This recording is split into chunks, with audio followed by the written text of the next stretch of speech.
I like the fact that we're rewarded for being nerds. I really do. Yeah, that is great. Um, and the fact that KO says we're just gonna go out there and prove him right is beautiful.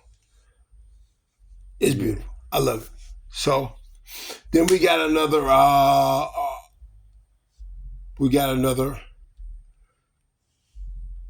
video of Alpha and Seeker. I mean, RIP Alpha. We got another video on Raw of Alpha too. So this is a lot on Roman. His dad and his uncle have both died in the last month or two. Yeah. That's kind of rough, It is. especially if you know that family and you know what it means to them as for what family means to them, especially as what it means to wrestling in general. That's rough. It's rough. Anyway, we get on. But anyway, thoughts and prayers to Joe and his family. So the match is KO and Waller. We knew how this was going to go, right? I thought it was Theory. It probably is. No, it was KO. It was KO versus Waller because Waller was the one that had the smack. Oh yeah. It was KO versus Waller. Oh, it was. Yeah, because he always hit that Rolling Blockbuster. And KO wins. Tries to beat Waller up after the bell. Theory comes in. And after Theory comes in,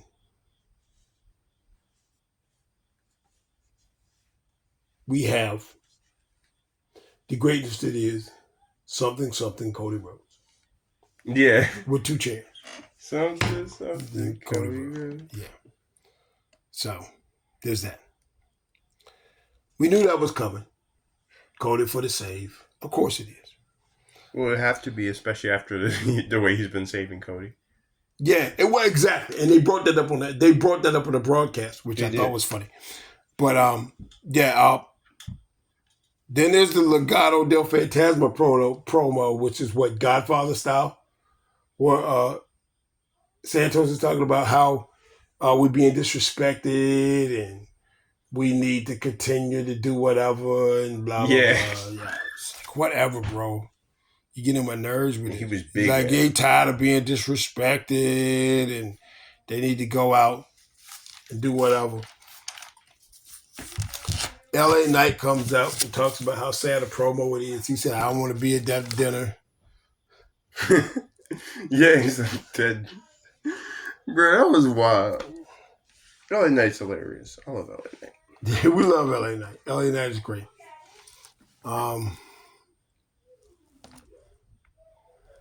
So then you have Meechin coming out of Nick's office saying that she just got a match, and Chelsea Green comes out. Then so she Meechin says she's got a match with Nia next week, and we love Chelsea Green. Yeah, we do.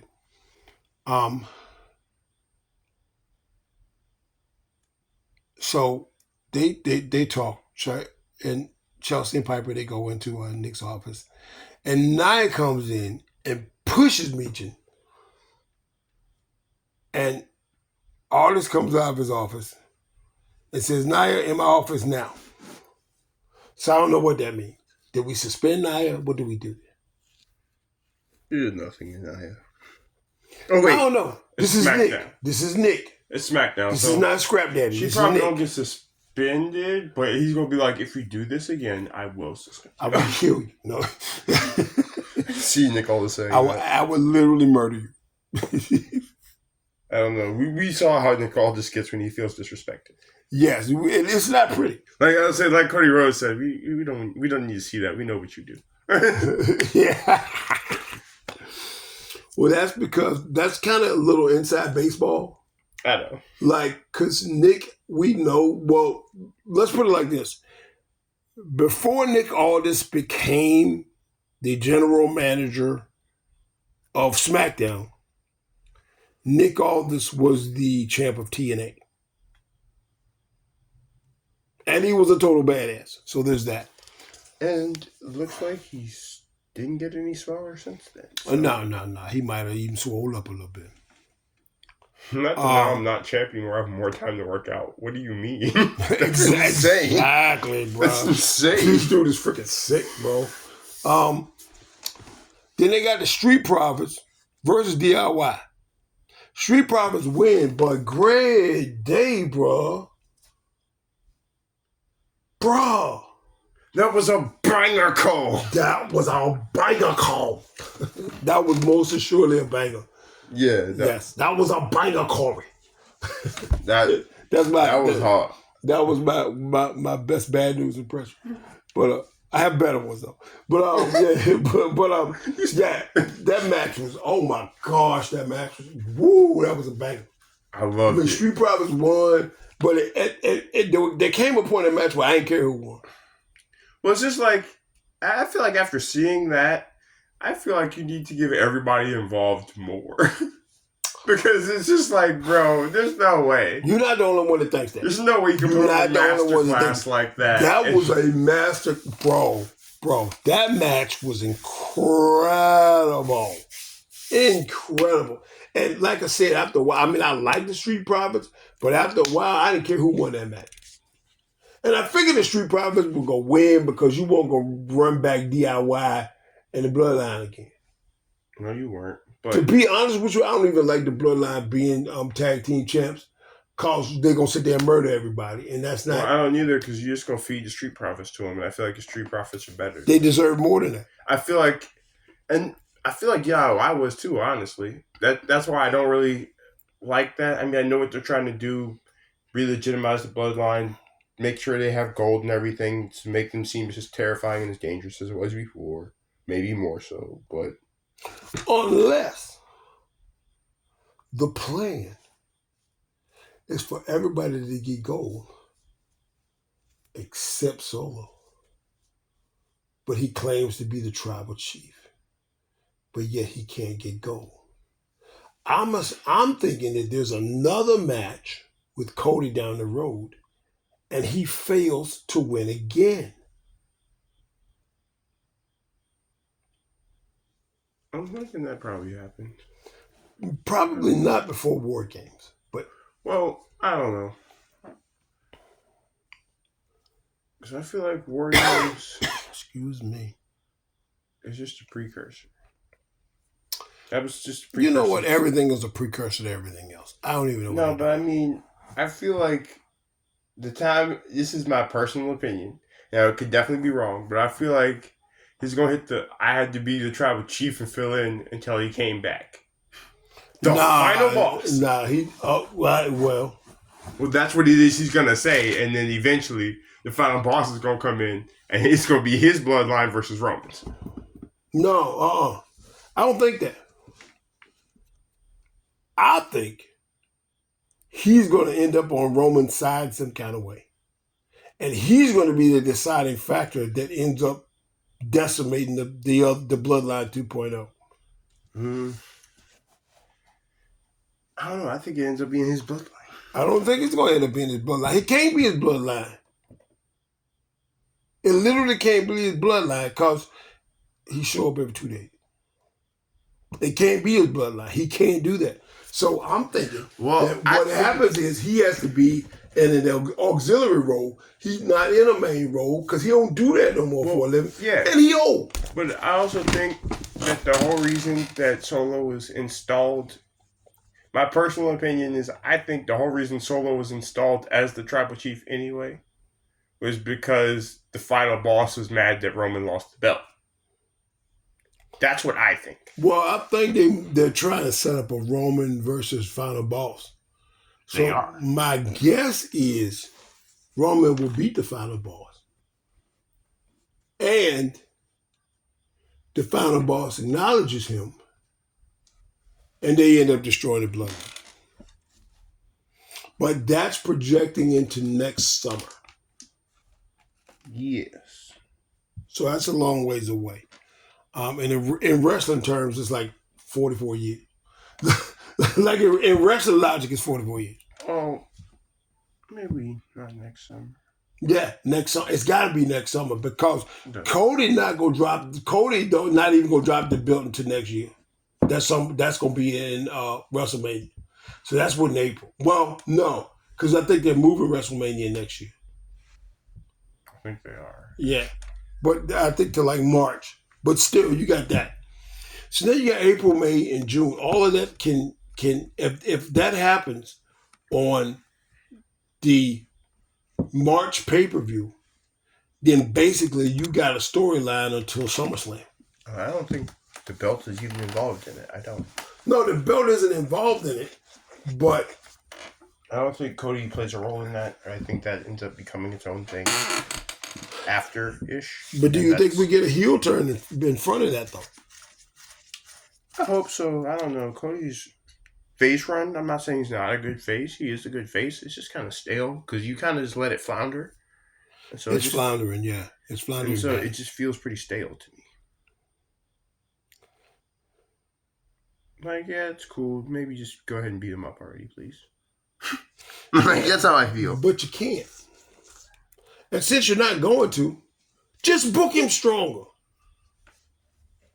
Right. You could totally do that. All right, so then Solo comes out, says that Roman wants to will follow back. You gotta take it from him. Joe come out, beat up the bloodline.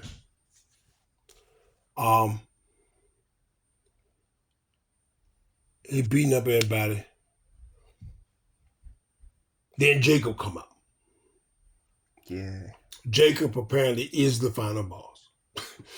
Now, Jacob apparently is literally the one boot. Because he's got a big old boot on. No, he didn't look like he was one boot. He looked like he was two boots. Because he kicked Roman in the head with the walking boot. Remember? Yeah, because I'm saying he got one big old walking boot on. I don't understand. If you got a walking boot on, you ain't trying to kick nobody in the head. But he literally kicked him in the head with a walking boot. One other thing that always bothered me is I was like, he has a knee injury. Why is he in a walking boot? That's for ankle, foot, shin problems. What does the knee injury have to do with a walking boot? Unless it goes all the way up your leg. I think we were worked. I don't know if there's anything wrong with Jacob. And at one point during that, your boy actually had the Ulafala on his neck. Roman did. Yeah. And then, they beat up Roman and they put him. Did they put him through the table? They did put him through the table. Yeah, because that's what they do to people. They put him through the table. And they put everybody through the table. And then Roman, they got the Ulafala back, and it's how the show ends. Whatever. Overall, as a show, what you think of it? It was all right. It was pretty good. It wasn't bad. It wasn't bad at all. I had some really good segments in there. Some people in there doing some. Too. Yeah, it had some pretty well. They don't do matches anymore. But even then, still had some pretty good matches. Oh yeah, that last match was worth the price of admission. It definitely was. The last official match. I don't know what you call that between Roman and I guess it was a confrontation. I don't know what you call it. But it wasn't really a match. Yeah, it was a segment. Yeah, right. The main event. It's a segment with action in it. Yeah, it's the main event segment. It's not. Yeah. It's not a. So you have Raw come on. And the Viper starts off the show and he's cutting his promo. Double, he gonna kick Gunther in the dirt. Yeah. Gunther says, all I need you to do are Randall to shut up. And because you RKO'd me, made it personal. Oh, so that's all, bruh. I thought it was personal already for you. Yeah. Because you kind of made it seem that way. But maybe that's just me. So they doing all that, and then you got the Ludwig ends up jumping Randy. Randy gets beat up. Of course, Randy gets beat up. I believed I was seeing Sheamus there too. I really did. Where's that? I believed I was seeing Sheamus there too. I really did. Yeah. I don't know. I thought he was going to come out and jump Ludwig. He's like, you want to jump people? I'm jumping you. Like payback time. But I guess not. No, they are, for whatever reason, they're keeping Randy away from Sheamus.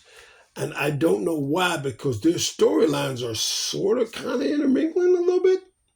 Well, that's what I'm saying. Especially with everything that Ludwig had going on with Sheamus, I thought Sheamus was going to come out and just jump Ludwig. Like, I mean, I get that maybe you didn't want Randy around Sheamus. I don't really understand why.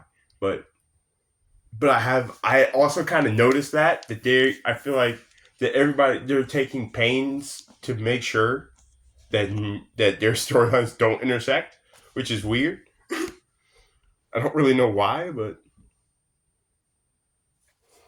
yeah. And so I still thought that was going to come out, and that was going to be the odd evener for Randy, is because he was going to come out and beat the crap out of Ludwig. Yeah. I don't know what they're going to do with that one. Because we have Sheamus with Pete Dunne, and like that's a thing. We found out some very interesting things in that match. One, that Pat is also much like you. And he also believes in Joe Hendry. Yes! Let's go. Let's go, Pat. Like, Pat's that guy. Just off that. He also believes in Joe Hendry. So there's that. Say his name. He appears. We believe in Joe Hendry. Yeah.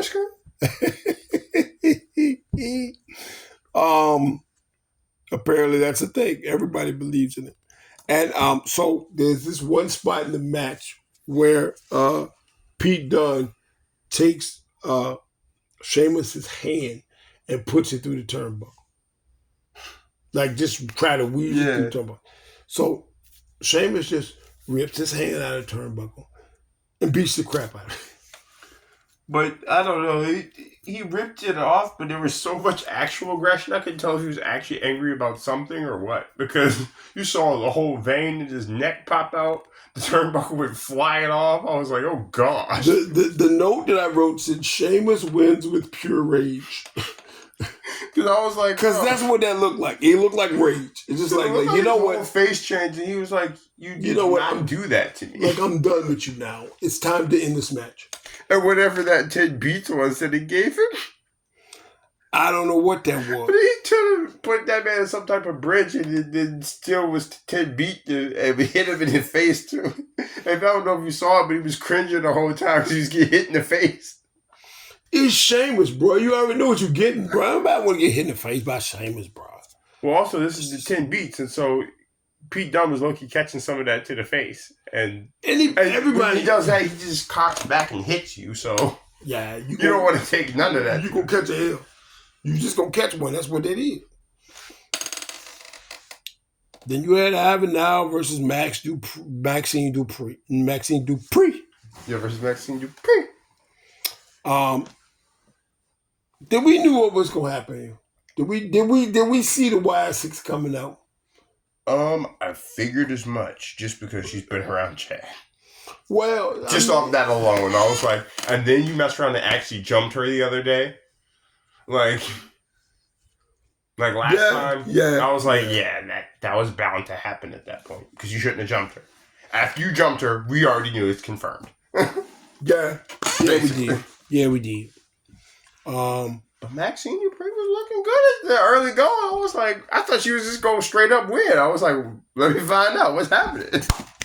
She did look good. And I will say Maxine Dupree has improved immensely. Like, I see why they kept her. She's good. Like, she's really, it looks like she's really starting to get the business. Like, she's good. I was like, she's on fire. I was like, she's coming in like a house of fire. Hey, somebody better put out that fire. Or else this match won't last long. Hey, I'm not going to get hurt. Shoot. And she ended up getting hurt anyway because your favorite people came in. The Wyatt Six. The Wyatt Five. So as the Wyatt Six, they come in. Nikki Cross beat the heck out of him now. Of course she did. Because why would she not? The Wyatt Six beat up the Creeds. And they beat up the Creeds. And of course, Chad Gable, as always, is left in the middle of the ring with the Wyatt Six. Yes. Because of course he was. See, now to me, right, you know we always talk about stupid baby faces. Mm-hmm. To me, if I'm Chad Gable, this isn't the first time this has happened since I've been in line with the Creeds. I don't know. I think he believes he's too smart for it to keep happening to him. That, and then he's like, they can't do it to me this time. I have backup. I have this. Or whatever. I have that. And I'm like, you're still missing one thing. You don't have the numbers game. You know what he has? He has a sister Abigail. That's what he has. That's what he got. Bo put it on him. Bam. Excuse me, Mr. Uncle Howdy. That's not Bo Dallas. That's not Rowdy Uncle Howdy. Uncle Howdy. So he ended up getting put in. And we all saw it. We knew what was going to happen. When he got caught in the middle of the ring, we knew what was going to happen. Like, there's a sister Abigail coming. We knew it. I didn't know it was going to be Bo, though, because I was looking for Bo at first, but I didn't see Bo, and I was like, oh, there's not going to be any Bo. And I was like, oh, it's Bo. Oh, it's Bo. I was like, what took you so long? And over you go. It had me shook at first. I was like, what took you so long? So then apparently we get to what the child named Rio and Damien, and they're now called the Terror Twins. Is that what we're doing? Yes. Sounds like a rap group. It does. Under Fat Joe. He had Terror Squad, so it sounds like there could be a rap group there. I don't know if either one of them rap. They are Puerto Rican or Australian. And that is no knock against Puerto Ricans or Australians, but they just don't look like they could rap. And their nationality doesn't have anything to do with it. It's just... Yeah, I don't know. The way their characters are presented on screen, I don't know if they have rap capabilities. I don't know if they have the rap capabilities. They're not the acclaimed. Why would you say that? I hate them so much. That's why. Exactly why. That's exactly why. Anyway, that promo is good. You know, they're talking to the camera, which is good. Very, very 80s. It was. Very 80s. I loved it. They look at the camera, they talk to the camera, and point at the camera. Yeah. I loved it. You know I loved it. Because that's old school. Yeah, that is beautiful. So old school. You know I love that. Anyway, CM Punk comes out with the strap. Because, you know, we talked about this the last part about him with the strap match. So he comes out, he says it's going to be a strap match at Bash and Burley. And we knew all this. CM Punk got telling that one of these damn stories, bro. He killing me with the story. Bro, do he know everybody with cancer? Like, literally. I mean, bro, bro. Hey, man, he's an icon. He killing me with these stories, bro. I ain't saying, look, I don't have anything against people with cancer. I'm not, you know, more power to you. You beat cancer, you know what's good for you. When you survival, I get all of that. My mom had some bouts. My aunt had some bouts. I got it. I get it. I understand what a big deal it is. I mean, I got it. And I'm not even talking about from that side because I get all of that. That's important. And it needs to be advocated for and like 100 million times. I get all of that. But CM Punk got to know every doggone person with cancer in the freaking world, bro. I'm like, bro, is that the only people you know is cancer patients? You don't know nobody that don't have cancer. Every time you get in the ring, you got to tell me about somebody that's got some ailment, their leg fell off, and doggone, they came to you and they see you, CM Punk, and they flew 95,000 miles around the world 4 times so they could see you, bro. When they see you. I'm done with your stories. I'm done with your stories, Phil. Cut it out. I ain't mind it so much. I mind it. I always mind it. Because don't nobody else do that for him. Well, he was going to do that regardless. He's going to do what he wants because he's CM Punk.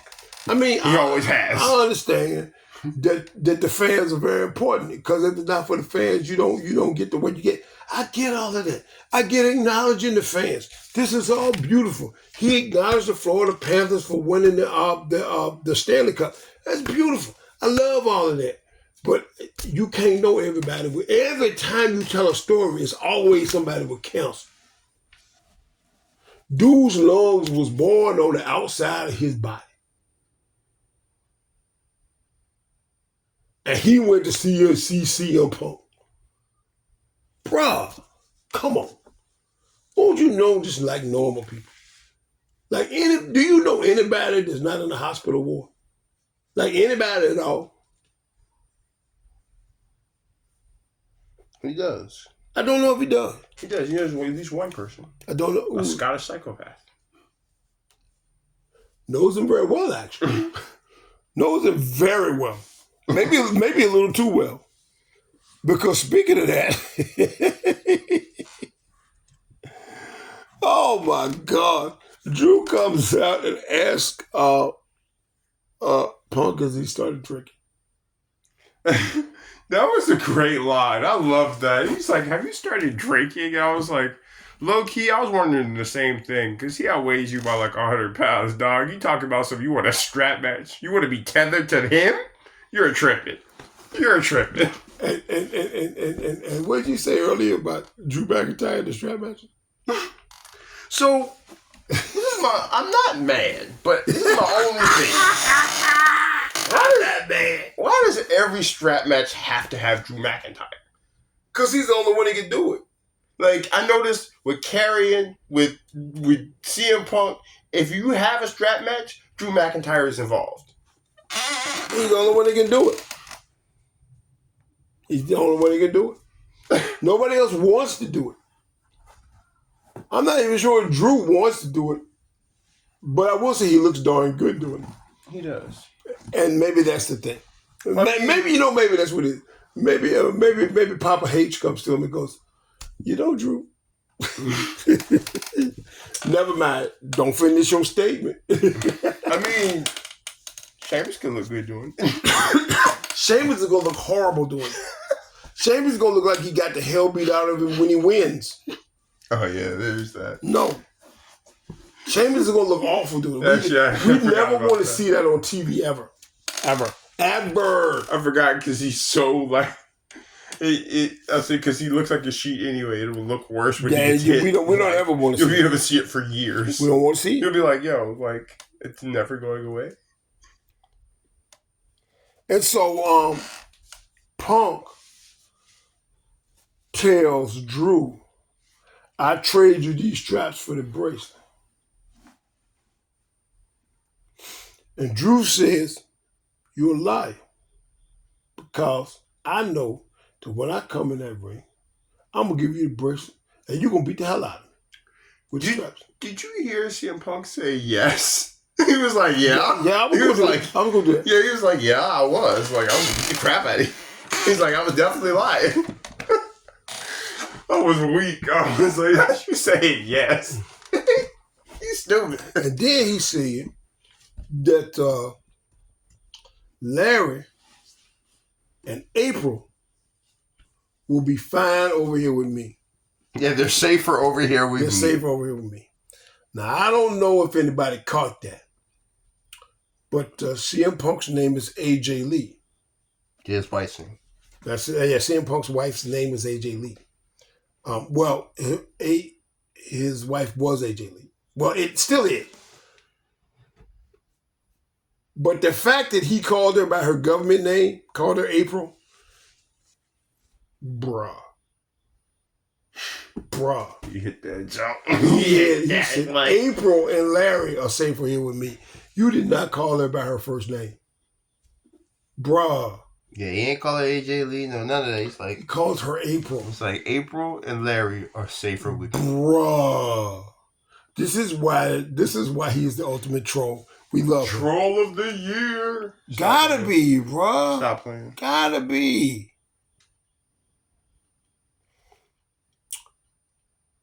So, Then we got Dom and Leo. And Liv has a shirt with Rhea crying on it.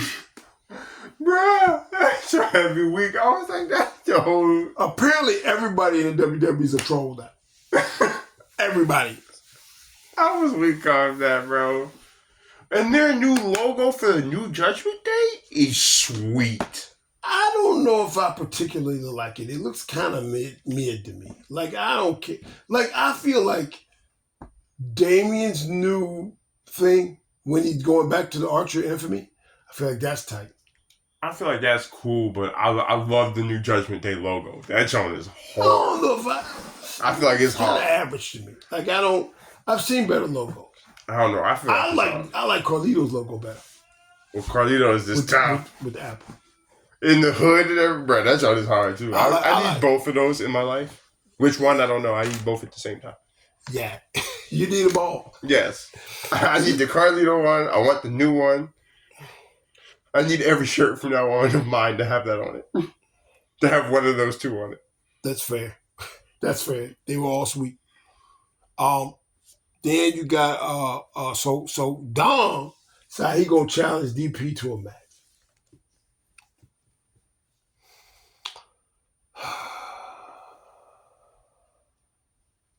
Yeah. Challenge. Rhea say DP is a trap. DP said, "What, I look like a stupid baby face? I know it's a trap." Right? What, I look like Cody Rhodes? I know it's a trap. I know it's a trap. It's me we talking to here. Of course it's a trap. He's like, no doubt. But if I get my hands on one of them, I'm going to tear him out the frame. He's like, then it's worth it to me. Yeah, it's worth it to me. But I know it's a trap. I know I'm going to get the hell beat out of me. And that may have been the understatement of the year. Right. Because they were stomping the mud hole in him. And walking it dry. And then they made him. But we'll get to that. We'll get to that. Then they had the Alpha promo, which was cool and sad all at the same time. Yeah. Because like the Wild Samoans, we loved them. They were great. They were great. They were a great tag team. They also pioneered a lot of things for the Samoans. Like, we know the Samoan dynasty now through all the people that are in the bloodline and all this stuff. But all of this stuff came from Alpha and Sika, like real talk. And they were around and they were whooping people. And they were like, Haku, Rikishi, Joe, the twins, Solo, Alpha and Sika. Yeah, they really started a lot of that. They did. Like, I don't know, I feel like they kind of gave them credibility, so then other people after them, it's like, oh, hold on, they're related to Alpha and Seeker, they're part of that bloodline, you might gotta watch out. Yeah. Like, they might whoop you. That's one of the things, one of the things about this whole bloodline segment is, it's like the worst kept secret in wrestling. We know that all these people are related. Like, we've always, as wrestling fans, we've always known that these people are related, whether you want to call them Mexican, whether you want to call them whatever. We've already known that all of these people are related. We've known that. We've always known it. Yeah. But the fact that they exploit it is another reason why we like the WWE so much. Because this is something we already knew. It is. Like, we knew they were all related. Well, and then they would allude to it sometimes with the Uso Penitentiary. Yeah, so you got people like Nia Jax, who was actually part of the bloodline, and like I said, the twins and Solo and Joe, and we know all these people. Like, they are prominent in your business, and we all know that they have been Rikishi and Umaga, and they've been doing this for years at Yokozuna. They've been doing this at a high level for years. We already know who they are and what they are. And we knew that they were all related and they had the same bloodline, but they never really, it wasn't something that was brought to the forefront. We just knew they were all related. And now the fact that they bring it out to the forefront, I feel like is great. I always felt like that was kind of cool. I don't know. I feel like that was cool. I feel like being on top of your family and stuff is cool too. It is, but the fact that they brought it out in a bloodline, I don't know if I thought that was a positive or a negative at first. I'm like, but that's the worst kept. I know it's the worst kept secret in wrestling that the Samoans rule. Like, but we've always known the Samoans rule. So what is that? But now you're gonna put out that, like, yeah, the Samoans rule. We know the Samoans rule, and you know the Samoans rule, and now we're going to exploit the one thing that you do know about wrestling is that all the Samoans are related, even though they're not. They are. Right. Because if there's one thing that's better than WWE geography, it's WWE genealogy. Yeah. 23andMe ain't got nothing on WWE. It rhymes, so it's got to be true. Bars. Now, yeet. Yeet, exactly. So as we move forward, we are looking at the no DQ match, Big Bronson Reed and The Miz. Speaking of the bloodline. But no. He's apparently one of those people that was born in Australia but a Samoan. Apparently there's a few of them too. Yeah. Shout out to Kotr guy. Yeah. Shout out Nia. Shout out Nia. What are we doing here? Did you just annex that whole like continent? Just, you know what? Samoa isn't big enough for us. We need another island. No, let's take a whole continent. Let's take Australia. Oh yeah, that'll be a good idea. No. Just because it's a tropical climate don't mean you can have it. And it's not always warm in Australia either.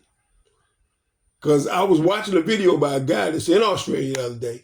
It's like, 2-3 weeks ago. It's like 40 degrees in Australia, which is cold if you are from an island nation. That sounds hideous. Yeah, it's rough. So I don't like cold weather anyway, so that sounds hideous to me. Yeah, it's rough. That's rough. But I digress. Anyway. Anyway, Miz is talking to Scrap Daddy, your boy. Scrap say we shouldn't do this, and we can go ahead on and like suspend Bronson, and you ain't gotta do this, and you sure you want to do it? And Miz like, no, I don't want to do it, but I gotta do it for my main truth. Yeah. Because he was really the truth, man. I can't let him go out like that. Yeah, I gotta do it for my man Ronnie. Are you just gonna call me Ronnie now? That's what we're doing. I love it. Anyway, so he get in the match. It's a no holds barred match, no DQ match, whatever you want to call it. Bloodline rules match, tribal combat match, Nigerian drum match, Nigerian nail match, whatever you want to call it. Anyway, it's a no DQ match, and Bronson Reed wins. Of course he does, because he should. And then Bronson proceeds to do the same thing to Miz that he did to Aura, and that he did to, who was it he did that to? Seth. To Seth. Freaking Seth Rollins. So he does that, and then he goes to on the top rope, and then Braun Strowman comes out. So what you're not finna do is jump on this white man. It's not what you finna do. You want to jump on somebody, jump on me. Now the part that gets me is, so you got Braun Strowman. This is big Bronson Reed. Big Bronson Reed is giving up 50 pounds? Something like that. 50 pounds to the man in the ring. So you big, but you're not the biggest dude in the ring. At 330, you're the small fry. At what point does that scare you? Also, he's shorter than him by like 7 inches. Because Big Bronson Reed's only like 6'1".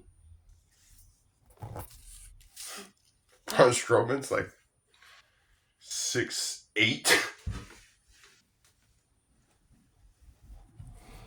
Now was that Bronson Reed that um folded up the kendo stick, Yeah.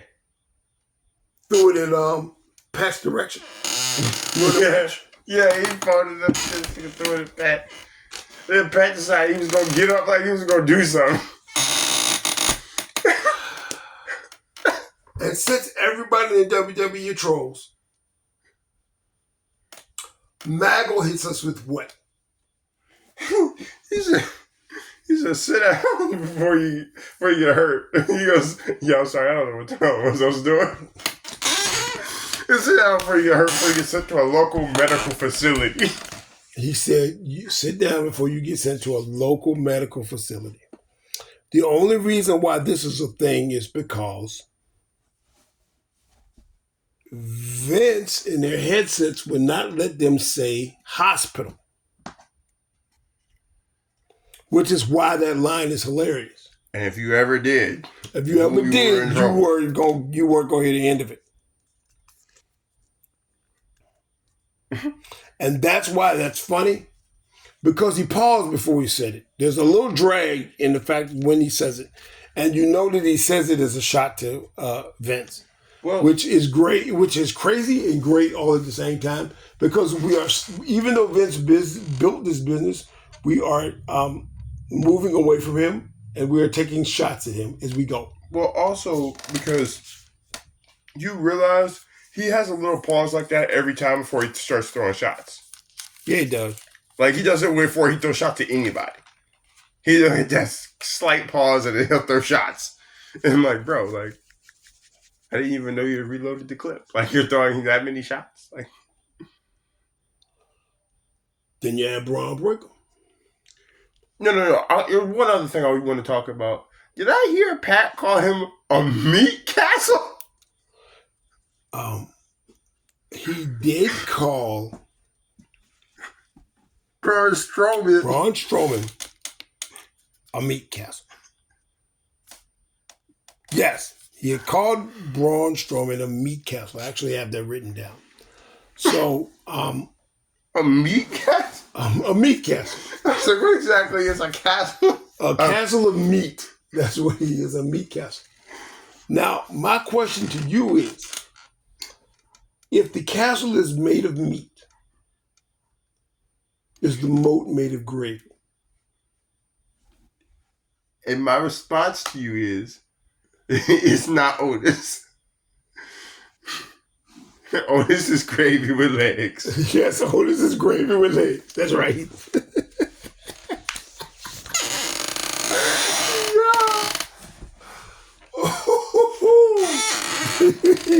That's something we were discussing earlier. It was a funny conversation. I'm sorry you missed it. But apparently Otis is gravy with legs. Well, remember he did have that gravy bowl match too. Because he said he was Gravy Academy. Oh, God. I can't with you. I bet he's taking anybody to gravy bowl match. He is a gravy bowl match by himself. This is gravy with legs. This is crazy. I can't with you, bro. I can't. That's it. I'm done with the podcast. I can't do that no more. I can't. I'm done. Gravy with freaking legs. Yeah. You did, bro. Yeet. But I guess if you got a meat castle, though, I guess you could. But I was like, bro, you just called this man a meat castle? Yeah, Pat did call him a whole meat castle. Yeah, you're right. You're right. He did. He called that man a whole meat castle. I ain't, never mind. I don't even, you know what? Don't even worry about it. Don't even worry about it. I actually never heard that before. I never heard anybody, I've never heard of a man refer to another grown man as a meat castle. I've never heard anyone refer to anybody or anything before as a meat castle. It's a meat castle. That's right. I was like, I don't know if it's wrong, but I think it's wrong. It's most assuredly wrong. Is it different from a meat fortress? Yes, apparently it's different from a meat fortress. Because like I said, a meat castle has to have a gravy moat. Now as for a meat fortress, I don't know, like I just meat. I don't even know if it's like all one type of meat, like it could be pork. And we got some beef in there. Probably no tofu. but probably like beef. Yeah, like actual meat. Actual meat, like animals, like a squirrel, just a bear, whatever. Some moose in there. Moose, whatever you got. This is meat. Whatever kind of meat, just meat. Like Sean Stacey.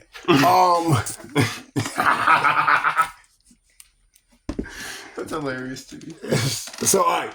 So then Braun Breaker come out. Let's talk about Braun Breaker. So Braun Breaker cut his promo, and doggone it if he didn't drop all his uncle's lines in the promo. Am I wrong? Oh, he did hit them drops. He did this. Not my fault. It ain't my fault. He called himself what? Genetic freak. Genetic freak. That's what Big Papa Pump used to say. He dropped all the Big Papa Pump lines in his one promo. I loved it because if you got it, you got it. You like, this fool just dropped all his uncle's lines. Like, if you didn't know, then you just think it was a cool promo. But when you do know, you're like, wow, I can't believe you did it. Like, I'm sure that you can do it, but I can't believe you did it. And then he said that there's going to be a tournament for who faces him and with the for the Intercontinental belt. How you feel about that? I don't know. I feel like you rely on tournaments too much. I do like tournaments, but I feel like you rely on them too much now. I'm starting to feel like that too. I feel like anytime anybody stubbed, they told you gotta have a tournament. Yeah, I'm like, yeah, I'm like, not always keen on the tournaments all the time. And I'm a fan of tournaments, but I feel like you're relying on them now, and you didn't used to do that. Like, it was cool when you had them because they weren't all the time. Yeah. And now it feels like they're all the time. So yeah, I feel like they're all the time. You had Dom versus DP, and you know, you didn't really, but well, you didn't. But of course, as always, I'm gonna address the signs. And the greatest sign of the night that I saw, Dom glues on his mustache. Yes, that's great. I love it. That's beautiful. I don't know who that person is, but you're like, she is the day, man. Like, let's go. So that's probably the sign of the night that I saw. That Dom glues on his mustache. I was like, okay. Yeah, whoever signed that is your G of the month. Like, the whole month. Like, just for that. You know, because you know, I'm into the signs. I'm big into the signs. And every now and then, like, if I see a sign that strikes me as particularly funny, and we're going to talk about it on the pod, I'm going to bring it up. Just know that. So, he going to point it out. Yeah, if I see it, I'm going to point it out. Because I love the sign. I do. The signs are great. The signs have always been great. And it's just fans' expression of whatever they feel. But I mean, besides, you know, Solo eating corn the long way and all this other stuff, Dom gluing on his mustache is great. So hilarious. Yeah, it is. It is. DP gets jumped by Judgment Day. He beat him up. Then they leave Dom in the ring, of course. Yeah, he starts to get his comeuppance until he don't. Yeah, when Rhea go to put him through the table with the riptide, then everybody Liv show up with a chair. I want to talk about why was Rio got so excited she couldn't even get out the ring. She tried to jump over the top rope. You saw that? She was so excited. She was like, hold on. She was legitimately excited. She was like, Rhea's leg got hung up in the top rope. She was go over the top, and she was like, I don't think I'm tall enough for that. I should just go over the No, I think both because she squatted down like she was trying to go through the middle rope, but her foot was on the top rope. No, I think she was trying to get through. And she was like, well, this isn't working. And then she took her foot and put it through the second rope. It was hilarious because, like, you could tell, like, her whole demeanor changed. It felt like she messed up because she was legitimately excited, and it was great. I was like, that you were so excited to put him through a table, you couldn't even figure out how to get out the ring. That's insane. I said, he really put you through it, didn't he? Like, dude, what?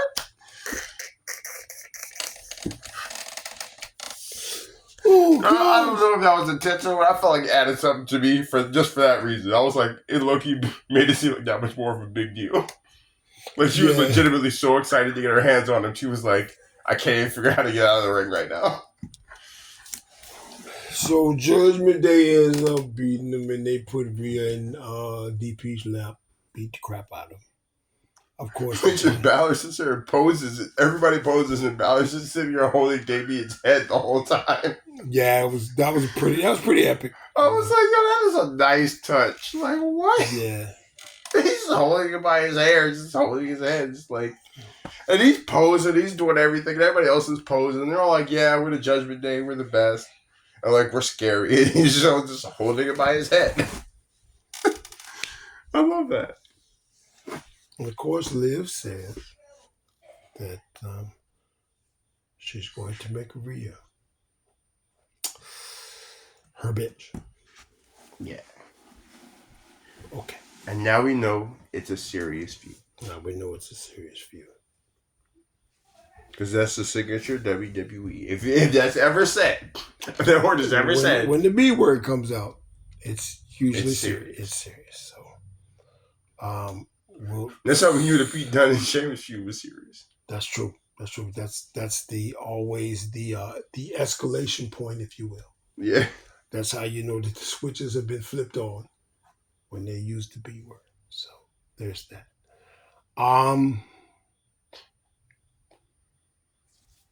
Then you got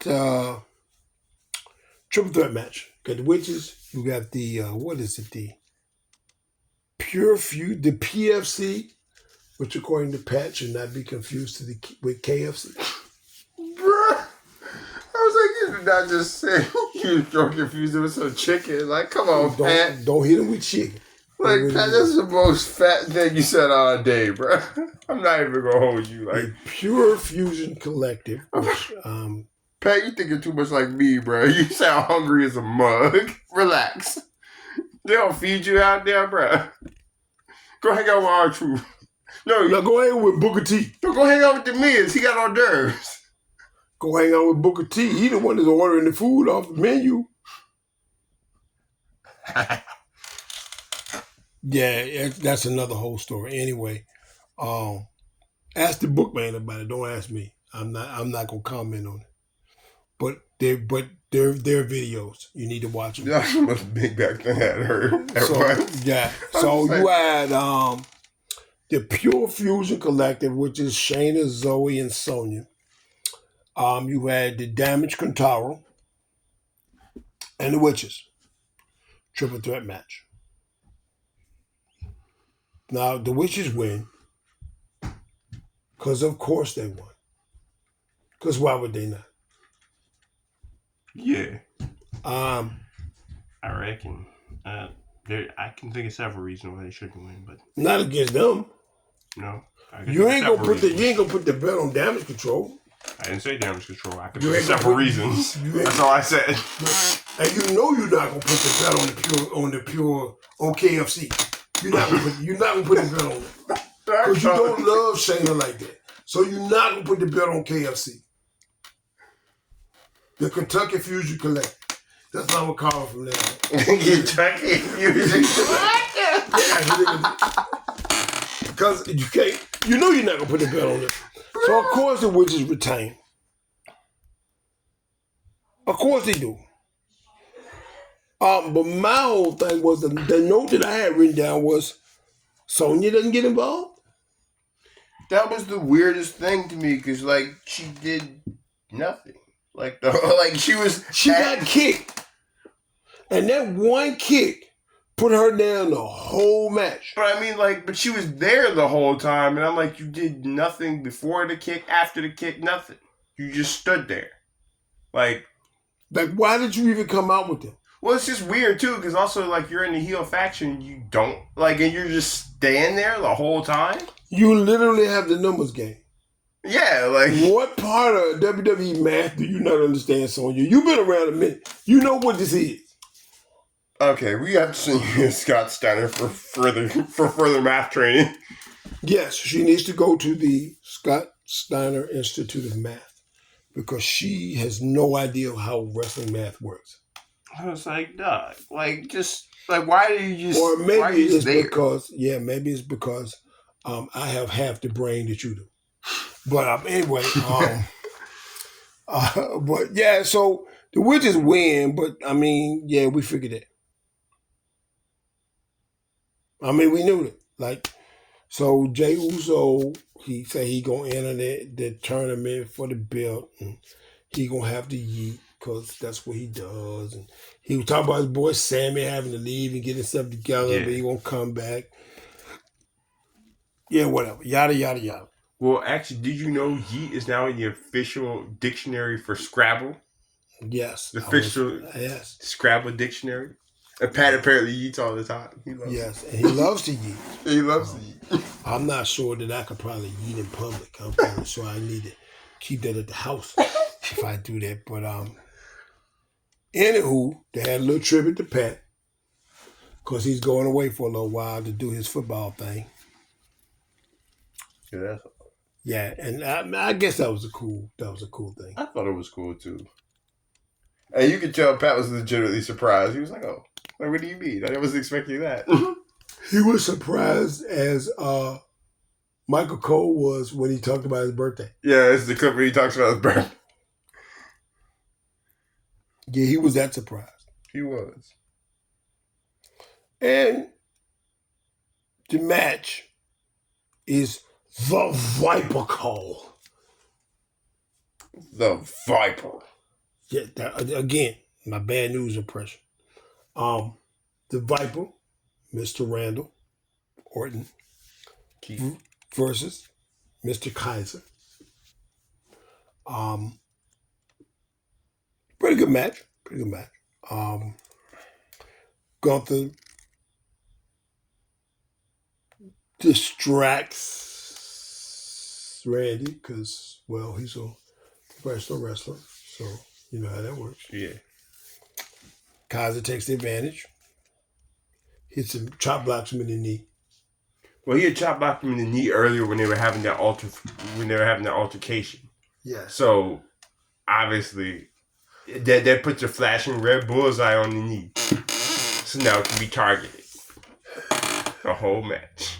Now it can be targeted. The whole match. Good grief. Yeah. That's how they do that. Randy ends up winning, which we saw coming. Yeah. With the most 3 devastating letters in all of sports entertainment. What are they? Yeah. Yeet. Not the right ones. That would be RKO. I like mine better. No.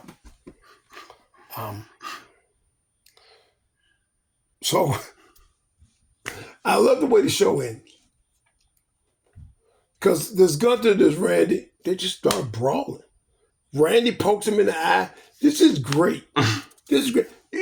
This is, again, another old school thing that I used to love.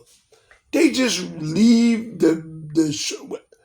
We just going to beat the hell out of each other. The logo's going to come up, and nobody's going to know what happened until next week.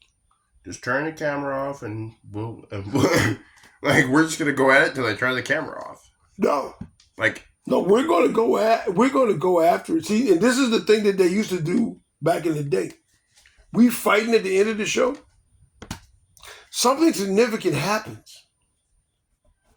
But because you watched the show last week, you don't know it. Now, the people in the arena know it. So they show the film from last week on this week. Now we know why you can't make it to the ring. I don't know. Because something significant happened. I do love that. I feel like that's great storytelling. It also means if you watch it, you don't know who's going to win at the pay-per-view. Or at the premium live event because you didn't get to see somebody standing tall.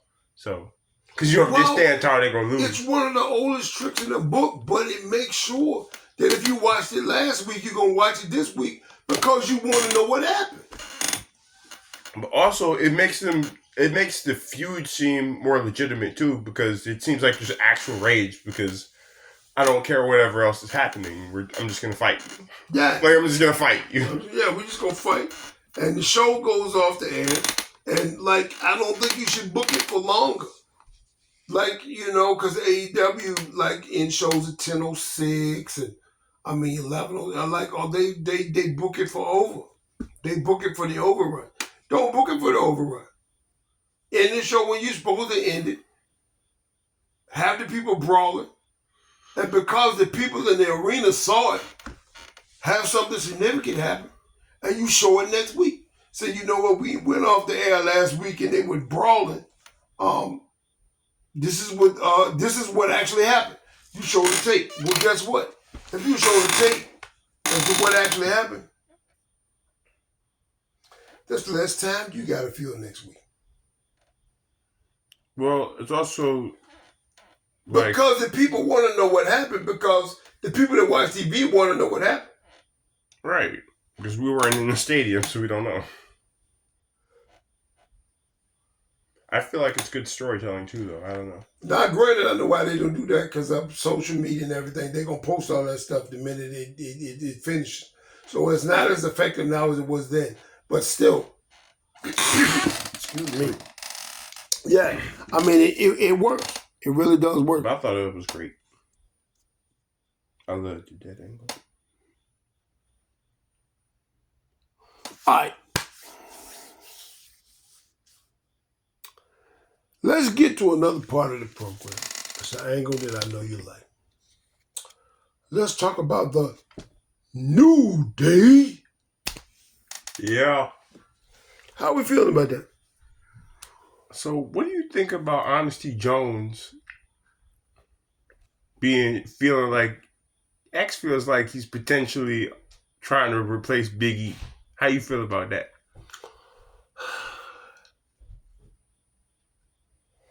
I don't know. I feel good about it. I want to see X and Kofi get into it. And I want to see Big E be the reason why they bridge back together. Like, Big E doesn't have to have a physical role, but he can get these two at the table and bring them back together. That way you can incorporate Big E.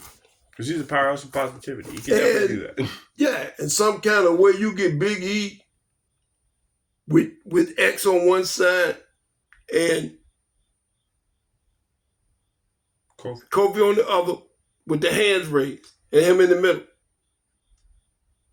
He doesn't have to take bumps, doesn't have to do any of that. All he has to do is mediate. There's a way you can make that work. He can totally do that because he can stand up there and talk. So he can totally do that. And that way he doesn't have to take bumps. He doesn't have to do anything. Right. There's a way to work Big E back in the storyline. I don't think Big E would be opposed to it.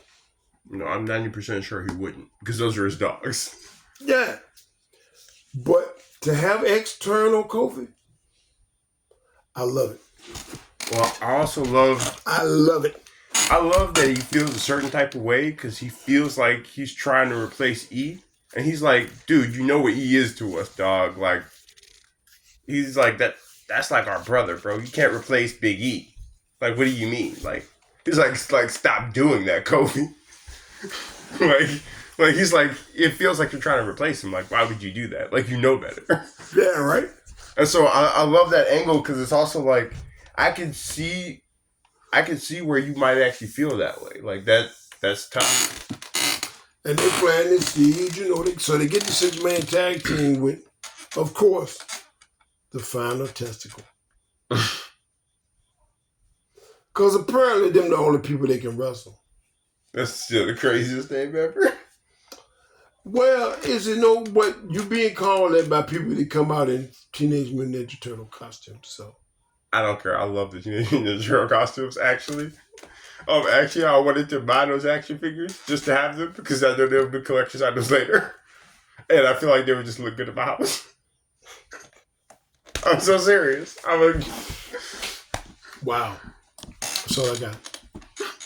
But yeah, I love to see that as an angle. I love to see X turn on Kofi. And I'd love to see some matches between them. I always thought that they would have good chemistry together because they didn't work together for so long. So I feel like they would have good chemistry together. I feel like that'd be a bang of a match. And I feel like Big E should be able to intervene get them all on the same page, and whoop somebody. Yeah, and maybe Big E could be Master Splinter. Yeah, kind of, yeah. Yeah, Big E talking about Kofi and X. You must get together on the same page. See, he could do that. He totally could do that. Because I love the fact that you're Ninja Turtles. I do. I'm sorry. I do.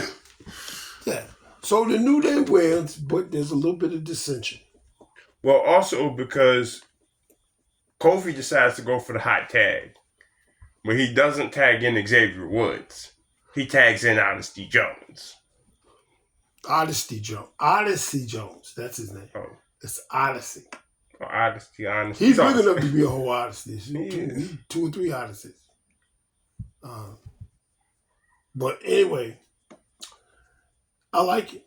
I like the storyline. I like where it's going. I don't think that X is particularly happy about the way this is going. I like it. I don't know if Kofi likes the fact that they point out about all his wins and who he got him against.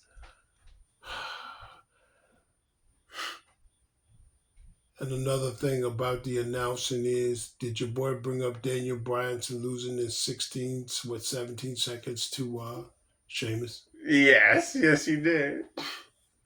I was like, oh, so we could. Apparently, we can talk about that now. Just like we can talk about the local medical facility. I was like, we could just say his name now. We could do that. He doesn't work for you anymore. You could just bring him up now. You could just bring him up. I mean, I get you were throwing a shot too but also I didn't know you could do that. Apparently, that's a thing.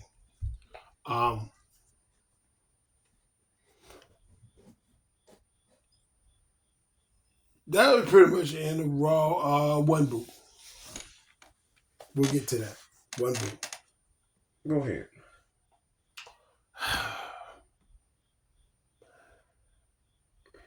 You know, there's a lot of things I could say was one boot. I don't know if I'm particularly enamored with the Nia Jax Meechin feud. Yeah. I'm not saying that everything has to be a home run, but I don't even know if that's like a double. No, I mean, I feel like it's fine, but it's not great. Well, she's got the belt. Nia's got the belt. And it's a whole thing. I don't know if I feel like she's going to be... It's partially because they did it too many times leading up to her getting the belt. That's probably what it is. And so it's probably what it is. Doesn't feel like... It's not a new match. She's going to get beat up again. She's been getting beat up the whole time. You know the Demetrius is going to end up counting the lights. I don't know. I don't know. I'm going to go with that for my one boot because I'm not real careful like I ought to be. I don't know. I don't know. I'm trying to put this as diplomatically as I can. I'm not enamored with that feud. I feel like you're biding time until you do something with Tiffy. But even then, you still need to give Nia a credible feud. I don't know if there's anybody to give her a credible feud because you wrote Bailey off of TV, didn't you? Yeah, well, see, that's another problem is the way they build their division. Their women's division. They'll either build you or they won't build you. The problem is when you bury the people that were clearly top shelf, and make them enhancement talents, now you don't have anyone credible to wrestle your champion. You didn't save yourself anybody later.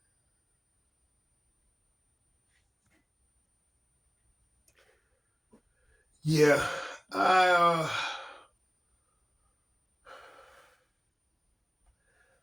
don't know. I'm not enamored with it. I don't know where it's going with Nia and Meechin. It's just going the same place it always goes. I feel like there are better uses of Nia's time. I feel like there's better uses of Tiffy's time. I see what you did there. You see what I did there? Or tacky time. I feel like maybe you could have something with Chelsea, and Tiffy. See, I like that.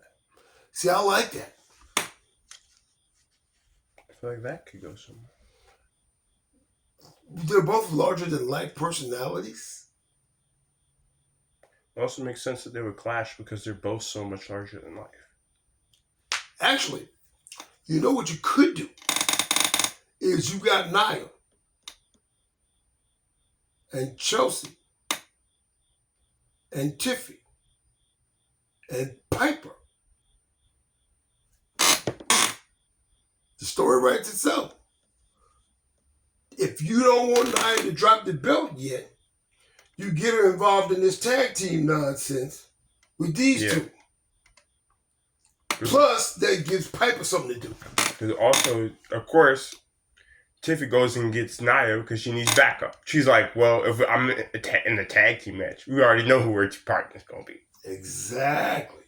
Now, that way you can extend Chelsea's time, Tiffy's time. You can extend Nia's time with the belt. So you don't have to do that Tiffy thing right away. Yeah. I'm thinking you still probably wait on that. You can wait on that. And it gives Piper something to do because she's good. Right. You get her on TV every week. Also, eventually, if you wanted to, you could have that feud blow off by having Tiffy leave Nia to get beat up and then cash in on her. That's the perfect way to end the feud. Then you got Tiffy come in, Nia goes to tag her, and she does that old school thing where they jump off the side of the ring when you go tag. Mm-hmm, and just leave. Or just stand there and watch you get beat up. Yeah, she get beat up. She get pinned. Then Tiffy comes in, cashes in on her. It's over.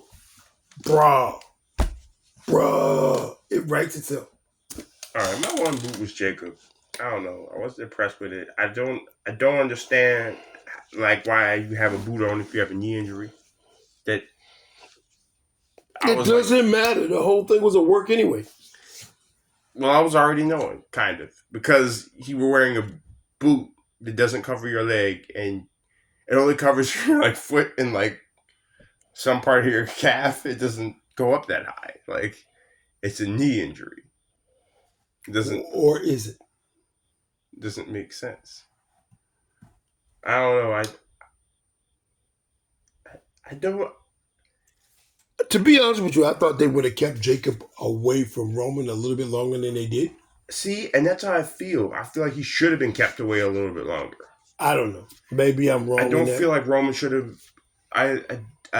That or he should have jumped Roman before he put on the Ulafala. I don't think that should have happened yet. That's my personal opinion.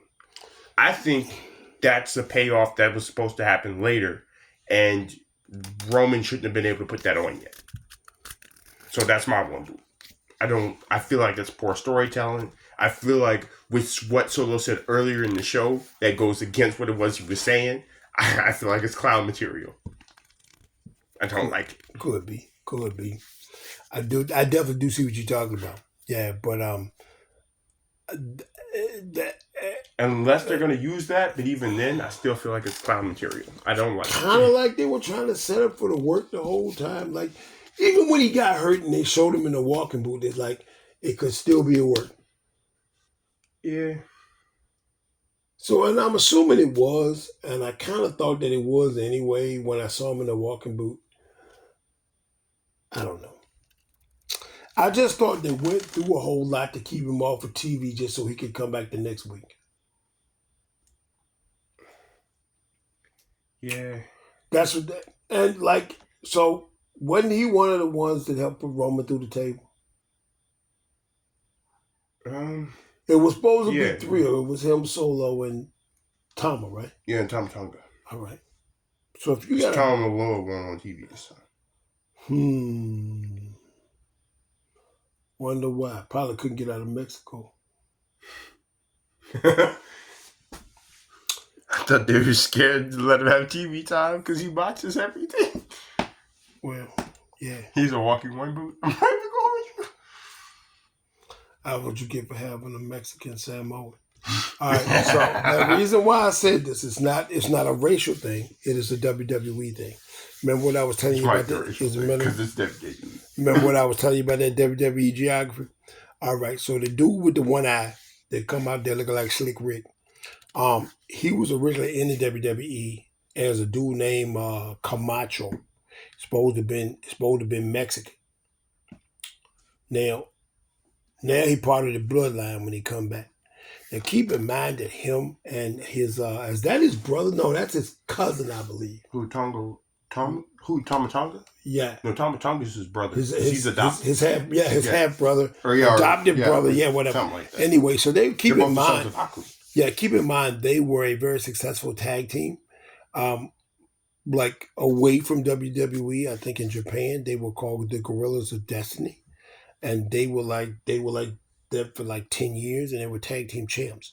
So you have that. So they have chemistry. They know how to work together, which is why one followed the other one in the WWE. But yeah, the other one was actually in the WWE before, and they tried to pass him off as a Mexican. And then he left, and then he came back, and now he's Samoan. Now, I don't know how that works, but again, that's some WWE geology. That's some WWE 23andMe nonsense. I don't know who's related to who. I don't know where they're from. You got Australians that's Samoan. You got Samoans that's Mexican. You got Drew McIntyre being from Wales.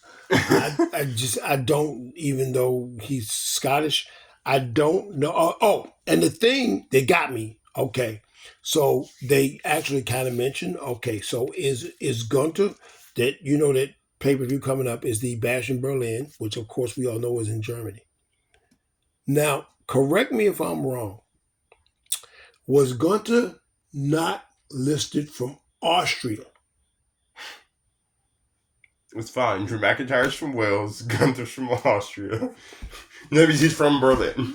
Basically, it's the same thing. It's WWE. It's the same thing. Not exactly. Yeah, in WWE it's the same thing. Austrian, German, it's all the same. Yeah, Austrian, German. This is Wales. This is what we telling you. The WWE geography is not like any other geography in the entire world. The WWE genealogy is not like any other genealogy in the whole world. People that are related, people that are related that aren't related, people that aren't related that are related. There's brothers, they're not brothers, they cousins, they're not cousins. I don't like. This is what they got. They've always had this. They've done less of that recently, but they've been known to do it. Doggone WWE 23andMe, you don't want to see it because you don't want to know what they're gonna come up with. You don't want to know what they're gonna come up with. I'm telling you, you don't. And if you pay attention to this stuff, you'll see exactly what I'm talking about. Now, granted, I know we wrestling fans, we're supposed to suspend belief, but you know what? I may change my one boot. I don't like that view with Nia and all of that. I think there's ways to make that better. But the WWE geology and the WWE geography, Yes, both. bro, that may be my one boot. And that may, and granted, that's like a long-term one boot. It's not like anything that I've necessarily seen on WWE TV this particular week, but it's things that I noticed. Yeah, it's things that I saw. And if you pay attention to it, like what? So you did see that this week because they keep talking about Gunther going home. But he's from Austria. I know. So you did see that this week. Yeah, no, he's from Germany. I don't understand. It makes sense to somebody, but then somebody ain't on this podcast. How about that? So, so anyway, I think that's everything. I think we got probably 2-3 more shows before the PLE. Yeah, it should be 3. Yeah, we got a SmackDown, a Raw, and another SmackDown. Yeah. And then because I think the PLE is like at 1 o'clock because it's in Germany. Yeah. 1 or 2, something crazy. So we probably got one more show before then.